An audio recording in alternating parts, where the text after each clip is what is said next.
Welcome on board, chosen one. Sit down, breathe, feel that strange quiet around you. That's not peace. That's the sound people make when they realize they lost control and don't know what to do next. Let's stop pretending. They said you were finished. They said you went too far. They said you didn't know your place. Look who thinks they're important now.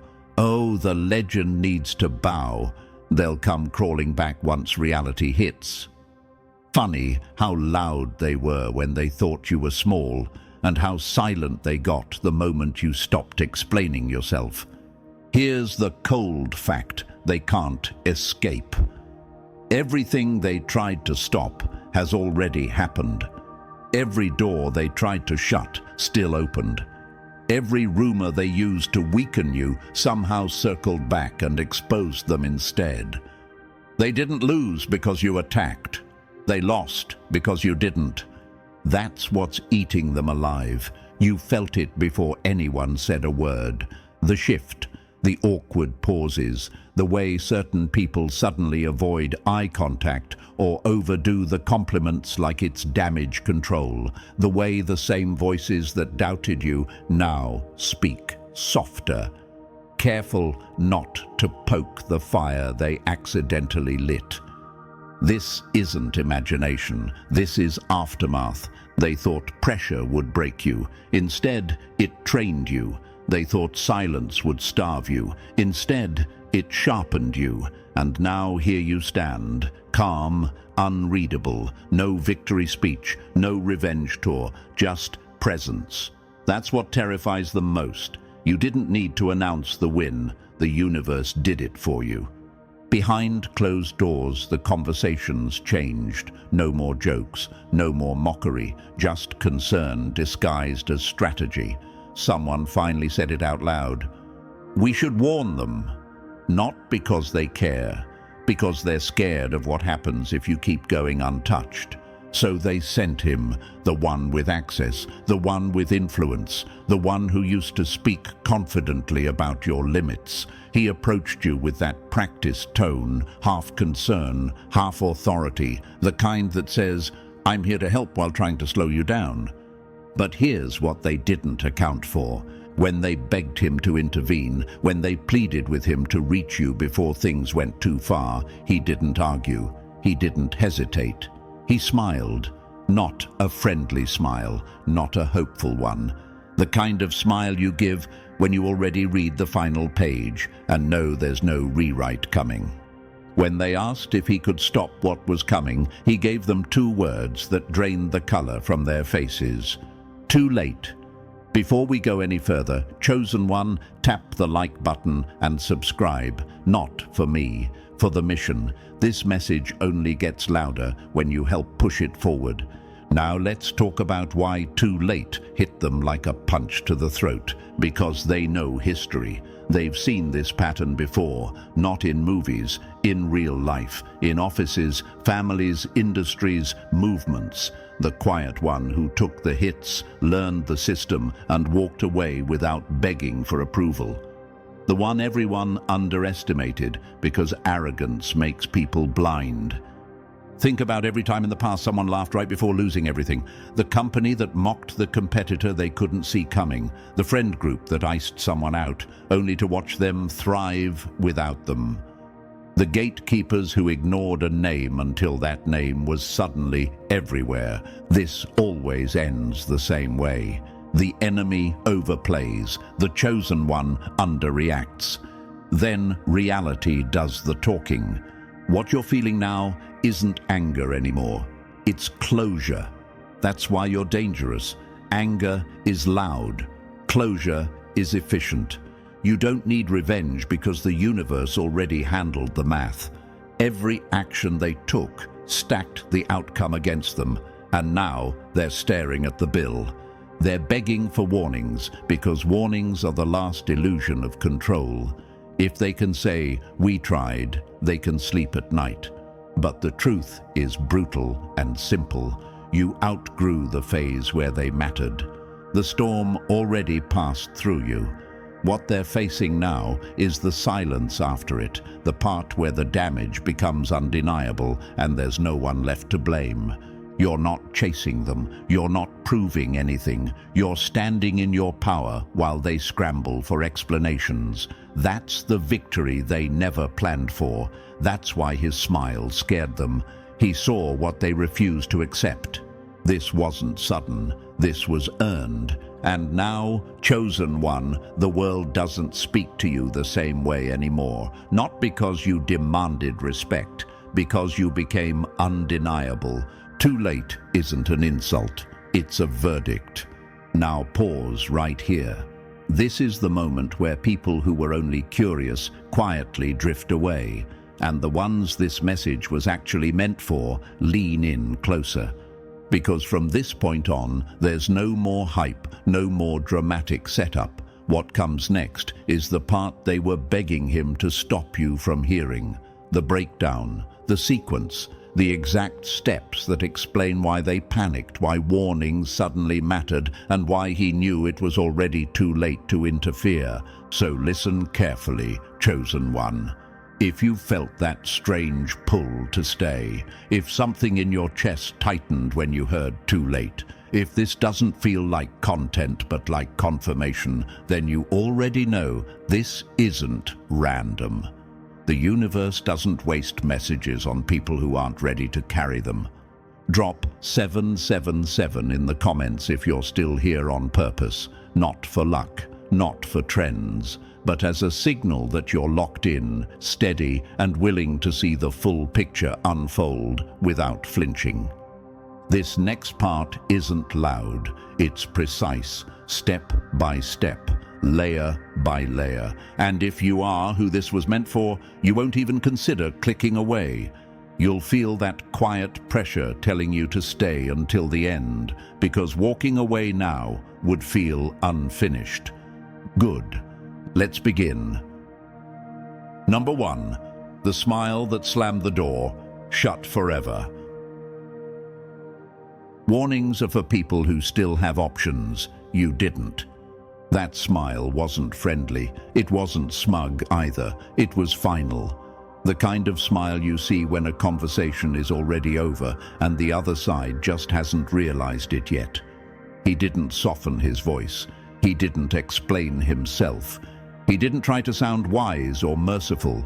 He smiled the way someone does when the outcome has already been processed, accepted, and sealed by the universe. Too late.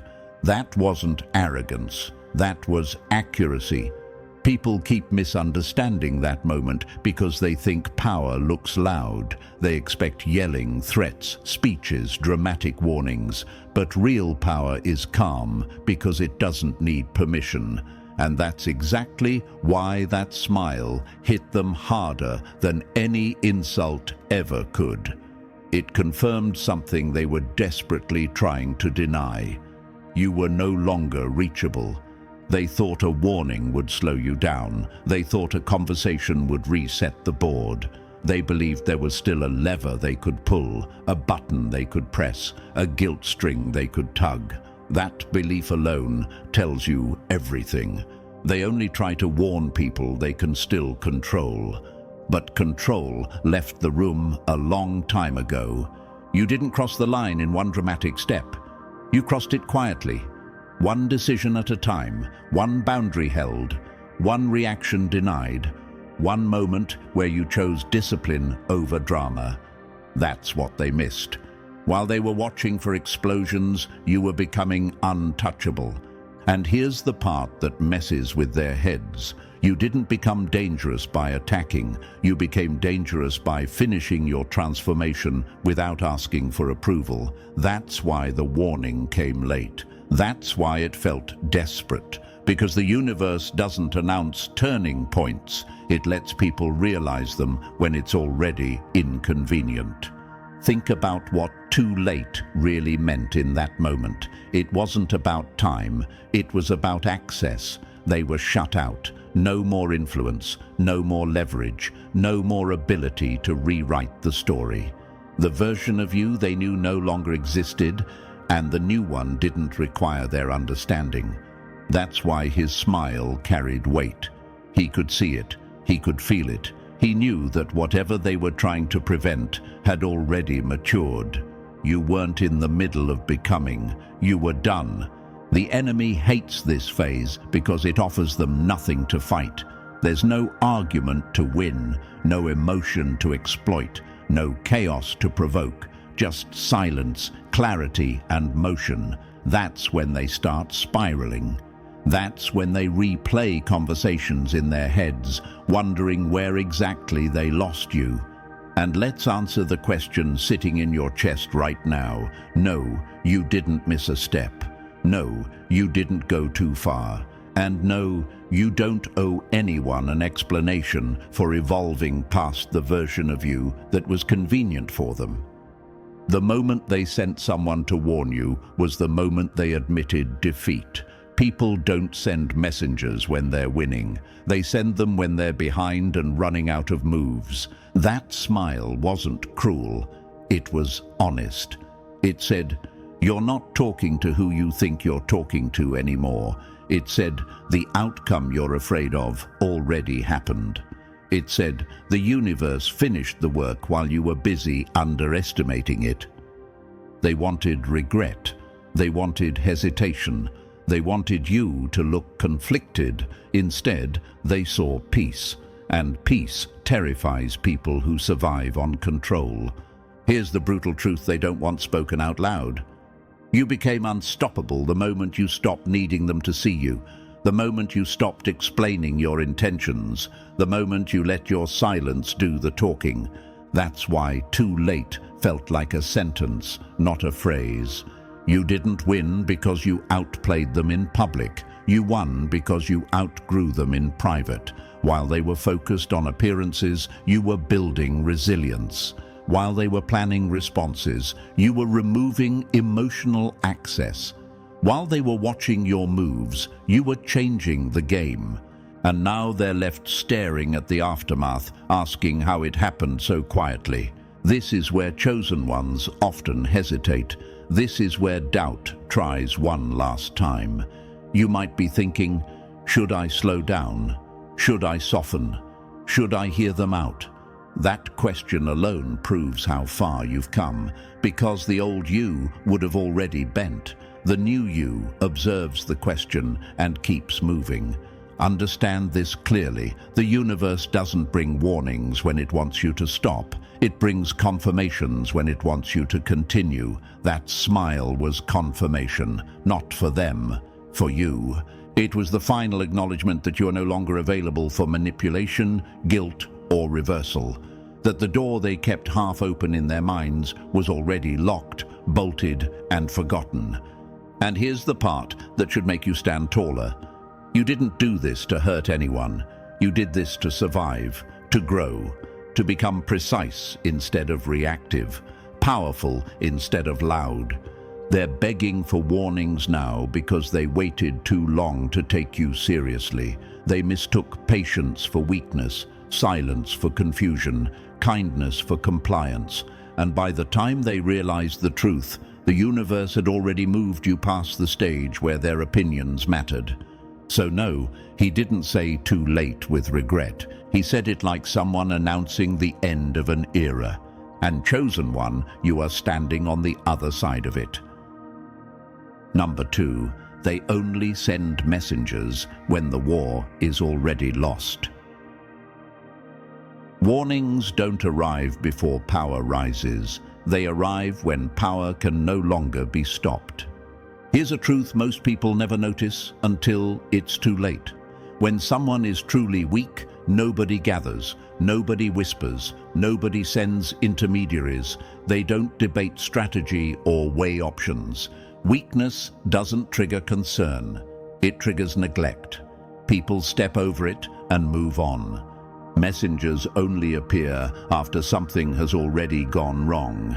That's the part they don't want you to understand.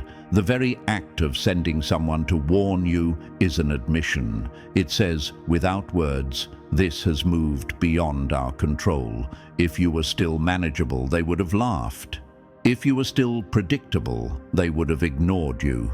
The moment diplomacy enters the room, force has already failed. Think about it. Nobody negotiates with something harmless. Imagine this. A small fire sparks in a corner. People walk past it. Someone might even joke about it. But when that fire grows into something that can't be stomped out, suddenly alarms go off. Suddenly there are meetings. Suddenly someone says, "We need to talk to it before it spreads." That's when the messengers run in, hoping words can do what action no longer can. You were never warned when you were quiet and struggling. No one intervened when you were overlooked. No one cared when you were absorbing the hits. That should tell you everything. Concern didn't arrive because they suddenly cared. It arrived because the universe shifted the balance, and they felt it. Here's another truth that hits harder the longer you sit with it. Warnings are not protection. They're damage control.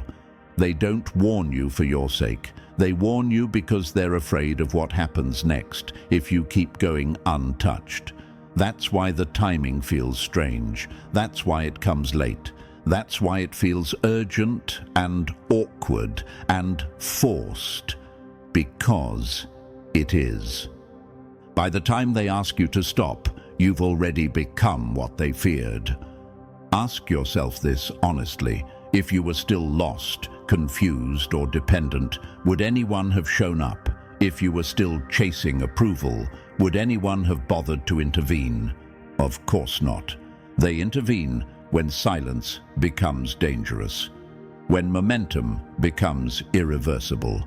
Imagine a train that's been quietly gaining speed for miles. No sirens, no announcements. People standing near the tracks barely notice it at first, but once it's close enough to shake the ground, that's when panic hits. That's when someone waves their arms and shouts, hoping the train can still be reasoned with. But momentum doesn't negotiate.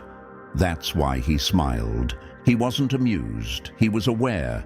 He could see what you'd been building while everyone else was distracted. Discipline, detachment, precision. A version of you that no longer reacts on cue. A version that moves forward whether or not the room agrees. They thought you were still at the beginning. He knew you were already past the point of no return. Here's a quote they'd never say out loud, but feel deeply. We should have paid attention sooner. That regret is baked into every late warning, and regret always wears the mask of concern. Another metaphor they hate. Imagine someone ignoring cracks in a wall for years, small signs, tiny fractures, easy to dismiss. Then one day the wall starts leaning, and suddenly they bring in experts, inspectors, negotiators. Not because they care about the wall, because they're scared of what happens when it collapses. You are that wall to them now, and collapse in this case doesn't mean destruction. It means exposure. It means the truth becoming visible. It means their influence ending. People don't send messengers to stop growth. They send them to slow consequences. You might be wondering something right now. If it's already over, why do they still try? Because denial is stubborn, because ego hates finality, because part of them still hopes you'll hesitate if they frame it as concern instead of fear. They're betting on your empathy, on your past self, on the version of you that used to second-guess and self-blame. They're hoping you'll confuse kindness with obligation. But here's the shift. You can hear the warning without obeying it. You can understand their panic without absorbing it. You can acknowledge the messenger without reopening the door. That's power. Imagine this. A chessboard after checkmate. The pieces are still there. The board looks the same. But the game is over. Any further move is just noise. That's where you are now. They're still talking because they don't want to accept the ending.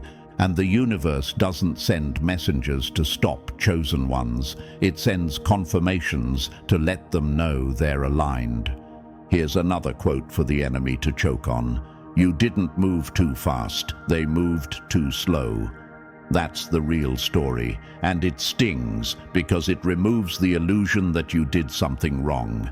They weren't ready for you to mature without their permission. They weren't ready for you to detach without bitterness. They weren't ready for you to win quietly.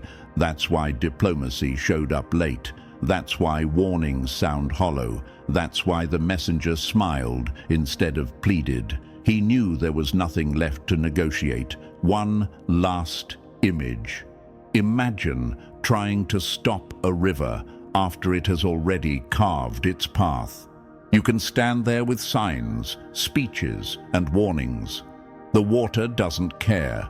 It flows where gravity takes it, not out of malice, out of nature. You've reached that stage. So when messengers appear now, understand what it really means. It's not a sign to retreat. It's proof that what you built in silence worked, that your transformation didn't need applause, that the universe moved pieces long before they noticed the board changing. He smiled because he knew the truth. This wasn't a warning you needed. This was confirmation that it was already over. Number 3. They miscalculated the clock, and that mistake sealed everything. They didn't lose because you moved fast. They lost because they waited too long. This is where their fear really comes from. Not from what you did, but from when you did it. They genuinely believed they had time. Time to watch, time to measure, time to step in if things got uncomfortable. They treated your transformation like a slow experiment, something they could monitor from a safe distance and interrupt whenever it suited them. They watched you struggle and took notes instead of offering help. They observed your pain like it was data on a screen, not a human process. Every quiet moment, every step back, every pause you took, they labeled it weakness. Silence became defeat in their minds. Patience became hesitation. Withdrawal became surrender. That assumption was fatal. Imagine this. Someone sees a seed in the ground and laughs because nothing is happening on the surface. They don't realize roots are spreading fast underneath. By the time the ground cracks, it's already over. Pulling it out isn't an option anymore. That was you. They thought you were stuck. You were stabilizing. They thought you were confused. You were recalibrating. They thought you were losing momentum. You were storing it.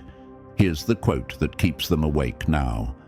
The most dangerous phase is when nothing seems to be happening. They missed that phase completely. They mistook restraint for weakness because they only understand noise. They mistook discipline for fear because they've never had any. Now the shift is visible. The energy is different. Your presence lands heavier. Conversations change tone. People second-guess how they speak to you, and the terror in their eyes doesn't come from imagination.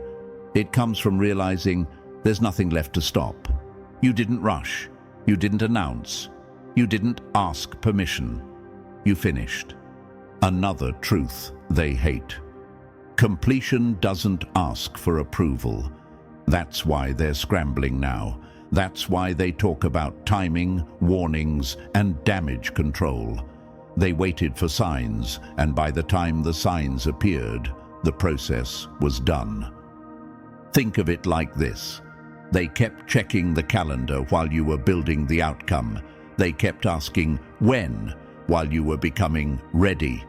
And now they're staring at something fully formed, trying to rewind a clock that already ran out. They thought they had time. They were wrong.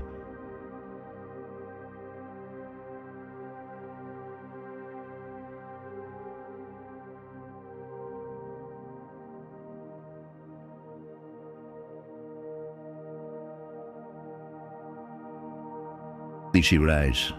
The truth finally landed. Fear always disguises itself as concern when control starts slipping. That meeting wasn't about helping you, it was about calming themselves. They gathered in that tight little circle, nodding at each other, pretending this was thoughtful, measured, responsible. In reality, it was panic wearing a professional mask. Every sentence started with "we should" and ended with fear they refused to name. They reframed everything to feel better. Fear became care. Panic became friendship.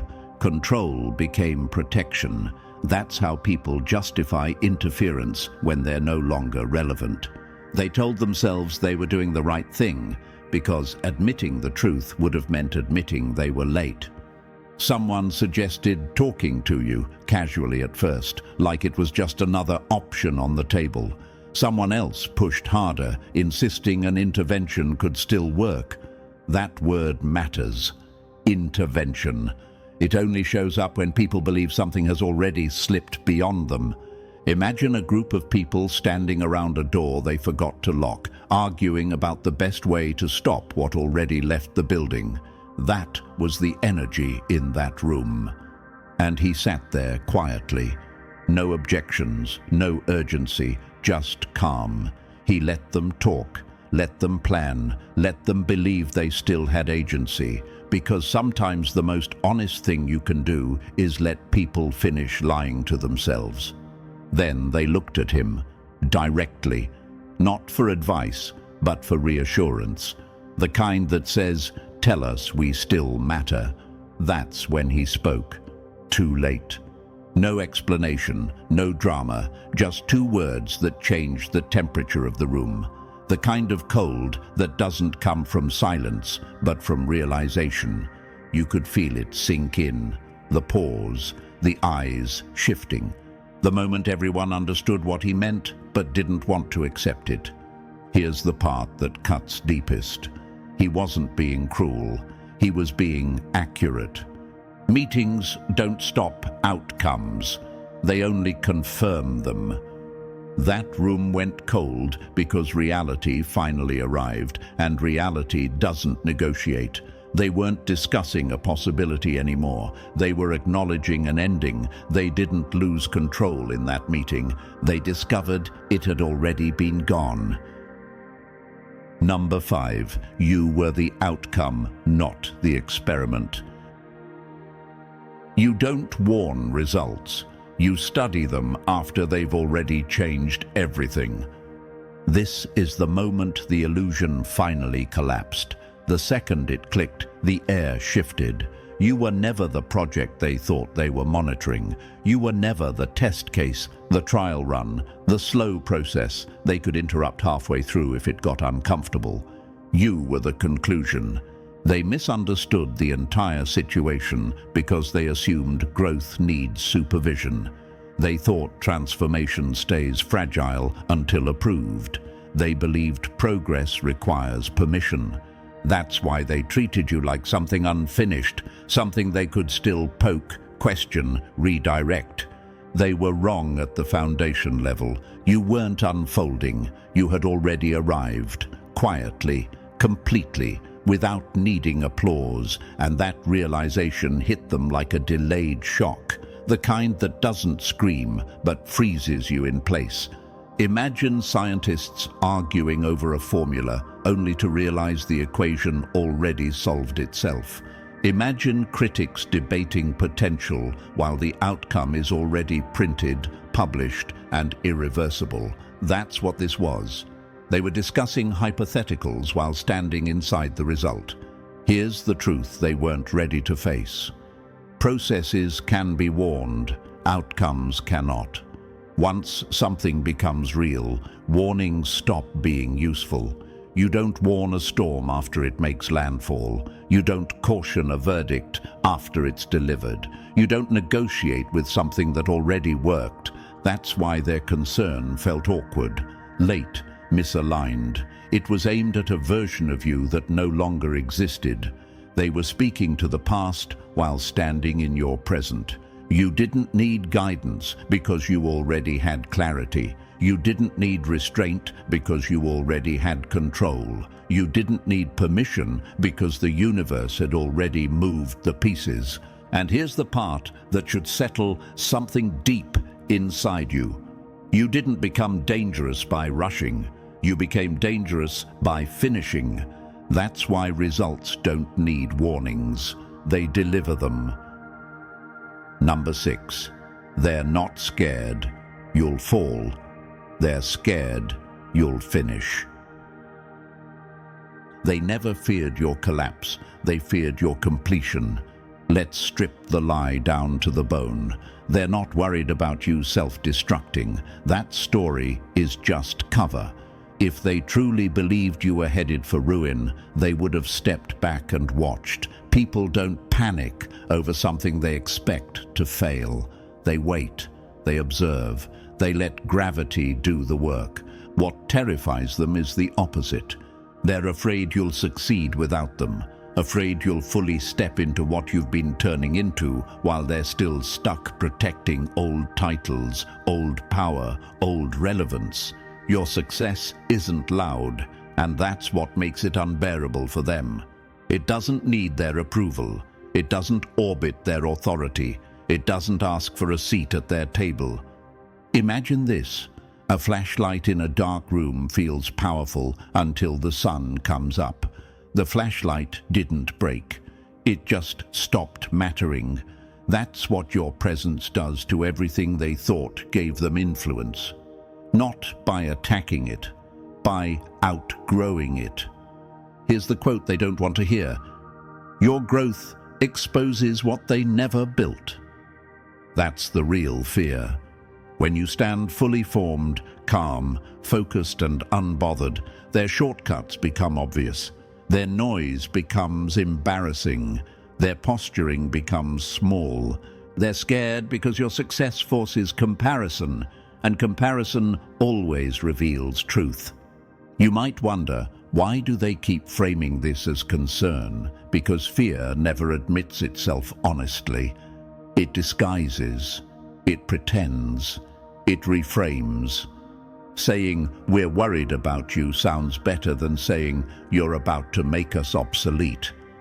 Another image they hate. Imagine a gatekeeper realizing the gate no longer matters because people found another way through. No explosion, no rebellion, just irrelevance. Quiet, permanent. That's what you represent now. You're not dangerous because you're reckless. You're dangerous because you're complete. And when you fully become what you've been building toward, everything they relied on for power stops working in your presence. That's the fear, not your fall, your arrival. Number 7, they studied the shadow while the real you rebuilt everything. They tracked your noise and missed your rewiring. This is one of their biggest mistakes, and it's almost embarrassing when you see it clearly. They genuinely believed they were watching you, tracking patterns, monitoring behavior, studying reactions. They thought they had eyes on the whole situation. What they were really watching was a mask you no longer lived behind. They focused on surface behavior because that's all they know how to read. Tone, timing, output, volume, the obvious stuff. Meanwhile, the real work was happening where their tools don't reach. Inside, quiet, structural, permanent. They thought you went calm because you were tired. You went calm because you were finished reacting. They thought you slowed down because you lost confidence. You slowed down because you stopped wasting energy. They thought silence meant confusion. It meant clarity. Here's the quote that explains everything. They measured movement while you changed direction. That's why their data failed. That's why their predictions collapsed. You didn't evolve louder. You evolved deeper. Imagine this. Someone watches a building from the outside and thinks nothing is happening because there's no noise, no construction chaos, no visible change. They don't realize the foundation is being reinforced underground. By the time the structure rises, it's already unshakable. That's what you did. You changed frequency while they measured volume. You rewired values while they tracked habits. You replaced instincts while they analyzed reactions. Those shifts don't show up on charts. They don't trigger alarms. They only become obvious when it's too late to intervene. Another truth they can't swallow. Calm is invisible to people addicted to chaos. They mistake peace for passivity because they've never experienced control without force. You might wonder how they missed something so big. Simple. They were watching who you used to be. They never updated their model, and once they realized the version they understood was gone, the replacement was already complete. That's why their warnings feel off. That's why their timing is wrong. They're responding to echoes. They weren't watching you, they were watching a ghost. And by the time they noticed the real you, the rebuild was already done. Number 8. Your silence wasn't surrender, it was the perfect cover. They mistook your quiet for obedience. That mistake cost them everything. This is where their misjudgment turns fatal. They expected your transformation to look dramatic, rage, collapse, public rebellion, something loud enough to react to. When none of that happened, they relaxed. They told themselves you had settled, accepted your place, learned your lesson. Silence made them comfortable. They saw peace and assumed defeat, focus and assumed resignation, withdrawal and assumed submission. That's how people who rely on noise interpret quiet. They think if you're not fighting them, you're folding. Here's the truth they missed. Silence is the safest place to become dangerous. While they were busy congratulating themselves for handling you, you were removing their influence piece by piece. No arguments to exploit, no emotions to trigger, no chaos to manipulate. Imagine a predator that only hunts movement. The moment the prey goes still, it disappears from the predator's awareness. Not because it's gone, but because it no longer signals weakness. That's what your silence did.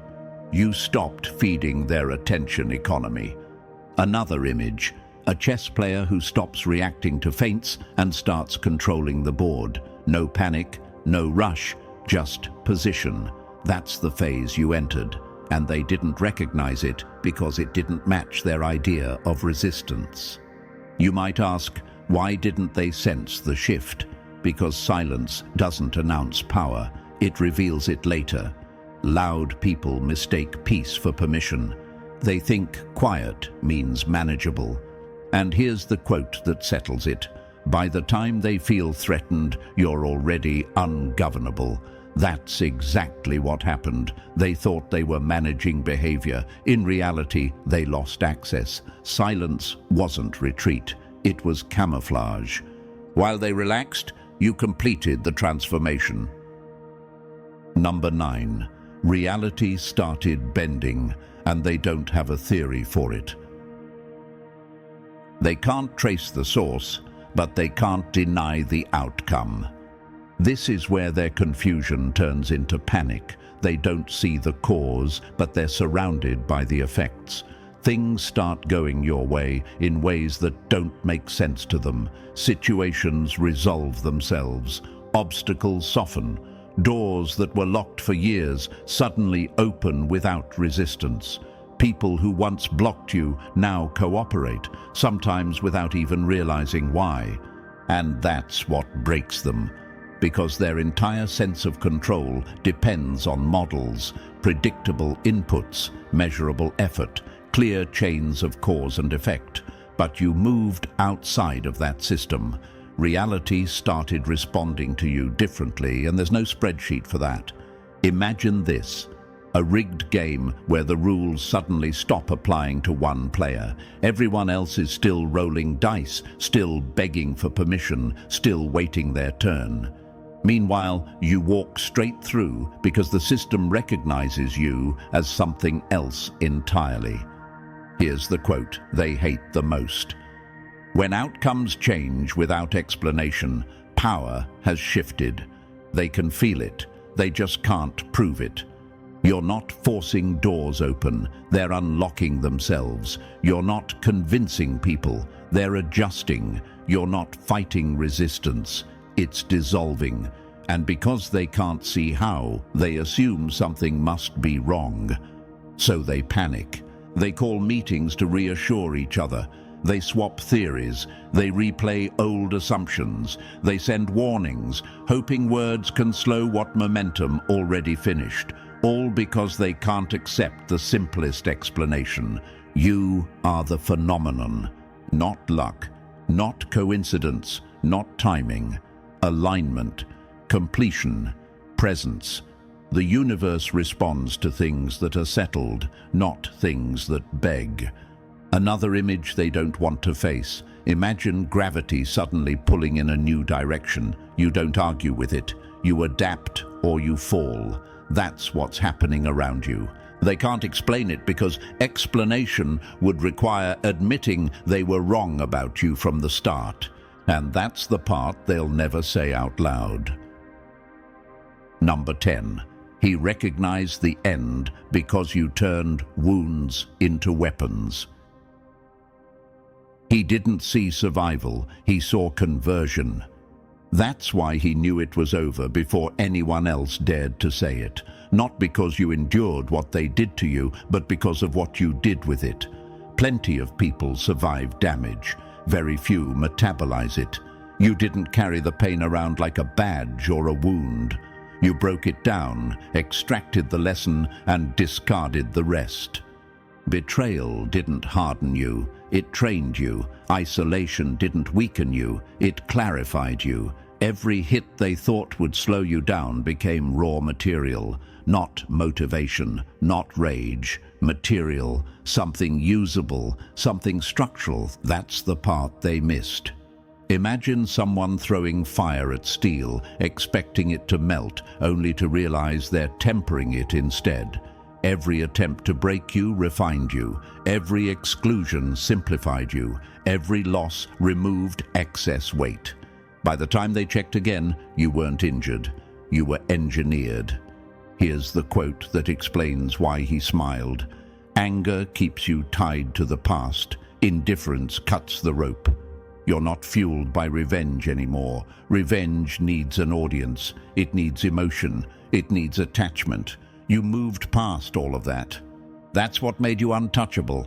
They expected bitterness. You showed precision. They expected obsession. You showed focus. They expected you to circle the wound forever. You closed it and kept walking, not loudly, completely.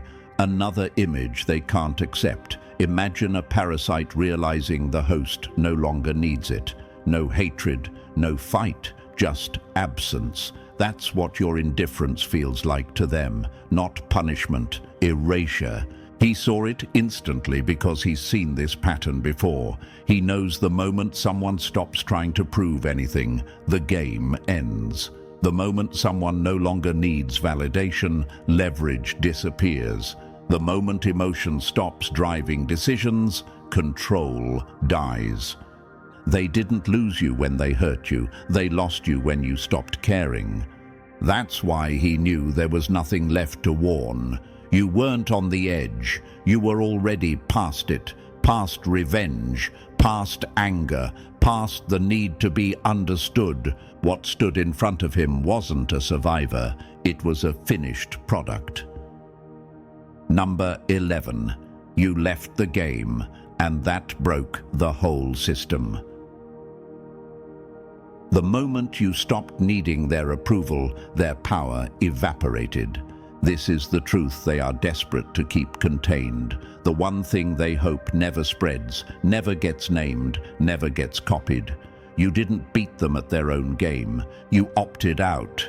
You disconnected from the systems they rely on to feel important, their hierarchies of worth, their rankings, their invisible scoreboards where approval is currency and validation is leverage. You saw it for what it was and quietly stepped away. No announcement, no rebellion, just withdrawal. And that single move shattered everything. They can handle competition, they can handle rebellion, they can even handle resistance. What they can't handle is irrelevance, because systems of control only work on people who still believe the system matters. Here's the quote they never want repeated: "You can't manipulate someone who doesn't need to win." Once you realize their opinions had zero impact on your reality, access was gone. No guilt hooks, no fear levers, no praise traps, nothing to pull. Imagine a casino where one player suddenly stands up and walks out with their peace intact. No rage, no loss, just clarity. The casino doesn't collapse because of cheating. It collapses because the illusion stops working. That's what you did. You stopped measuring yourself by standards designed to keep you chasing. You stopped explaining yourself to people who benefited from misunderstanding you. You stopped performing. And when performance ends, the audience panics. You might wonder why this scares them more than anger ever did. Because anger keeps you engaged. Anger still plays the game. Opting out ends it. Another image they hate. Imagine a puppet realizing the strings don't actually hold them up. The moment the puppet stands on its own, the puppeteer becomes useless. That's the terror. Not that you'll attack, not that you'll expose them loudly, but that others will notice you living unaffected, untouched, unbothered, that your example will spread. Because once someone sees it's possible to leave the game entirely, the whole structure starts to rot. That's why they're afraid. You didn't fight the system, you walked away from it. Number 12, there's no rescue team because you're not a mistake. No one stops what they secretly respect. This is the part that really unsettles them, even more than your progress. No one at your level is rushing in to interfere. No emergency calls, no urgent interventions, no last-minute authority figures trying to pull you back into line. And that silence is intentional. People who actually understand power don't try to stop it, they observe it. While the desperate ones beg for someone to warn you, the ones who operate in the same air you do are watching closely, studying patterns. Not to copy you, but to understand what shifted. You're not a problem to solve for them, you're evidence. Here's the quote that explains everything: "You don't interrupt alignment, you learn from it." That's why no one serious is stepping in. They recognize something finished when they see it. They know when a process has crossed into inevitability. Imagine engineers watching a structure that's already load-bearing. They don't panic, they don't argue, they test it quietly and accept the result. That's what's happening around you now. The people who matter aren't trying to interfere, because interference would be pointless. The ones begging him to warn you are operating from fear, not insight. They still believe there's a way to rewind, that someone can swoop in and restore the old balance. But rescue missions are for people who are lost. You're not lost. Another image they don't want to face. Imagine a rocket already past escape velocity. You don't chase it, you don't redirect it. You acknowledge it's gone and adjust your expectations. That's the stage you're in. You might wonder, why doesn't anyone powerful try to stop me? Because they don't see danger. They see completion. They see someone who's already integrated the lesson, the loss, and the growth. You don't stop what already works. And that's the reality the panicked ones have to live with. There is no intervention coming, no authority figure arriving, no hand reaching out to pull you back, because there's nothing to fix. You're not a warning, you're proof. Number 13. Too late. Wasn't a warning, it was the final diagnosis. You don't rescue someone who already crossed the threshold. Let this land properly, because this is where the story locks in. You don't need saving. You never did. That assumption was the last lie they told themselves to feel useful. Saving is for people who are drowning. You weren't drowning. You were shedding weight. What you needed was space, distance, silence, room to become without interruption. And that's exactly what happened while they were busy mistaking your absence for weakness. They thought stepping back meant you were losing ground. In reality, you were leaving the battlefield entirely. Too late.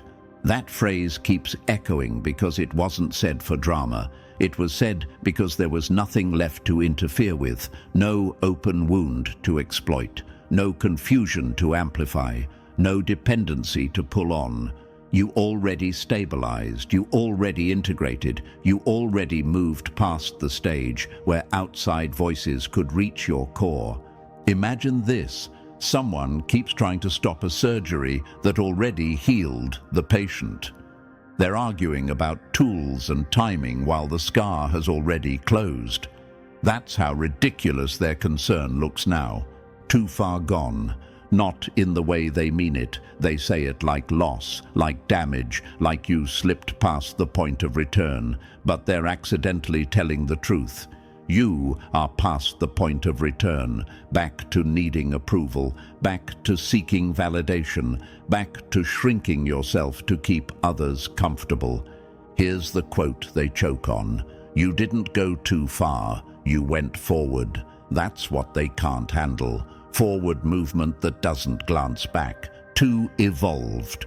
You're not reacting anymore. You're choosing. You're not proving. You're executing. The old emotional hooks don't work because the nervous system they relied on doesn't run your decisions anymore. You metabolized the damage instead of orbiting it. That's evolution, not enlightenment, not revenge. Function. Imagine a predator trying old tactics on prey that learned the pattern. The predator doesn't get angry, it gets irrelevant. That's what evolution does. It makes old strategies useless. Too free. Freedom scares people who live off leverage because freedom can't be negotiated with. You don't bargain with someone who doesn't need anything from you. You don't threaten someone who already accepted loss and kept moving. Your freedom isn't loud, but it's final. You can feel it in how little explanation you need now, in how clean your decisions feel. Another truth they don't want spoken. Freedom looks like danger to people who depend on control. That's why the warnings got louder right as you got quieter. Too untouchable. Not because you built walls, because there's nothing left inside you that reacts on command. You don't need to be understood. You don't need to be agreed with. You don't even need to be liked. That's what makes you unreachable. Access requires attachment, and attachment died quietly. Picture someone trying to start a fire with wet wood. They keep striking the match harder, convinced effort will fix it. They don't realize the conditions are gone. That's what their attempts look like now. Too late isn't cruelty, it's closure. It means the version of you that could be warned no longer exists. It means the stage where outside interference mattered is finished. It means the universe already granted you what you actually needed, not what they thought you needed. You didn't need saving. You needed space to become, and you took it too late, too far gone, too evolved, too free, too untouchable. And this time, those words aren't a threat, they're a fact.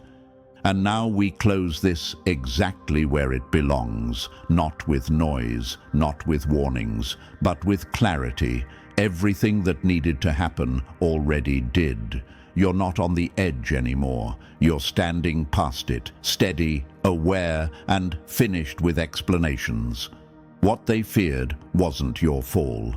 It was this moment right here where you no longer need permission to move forward.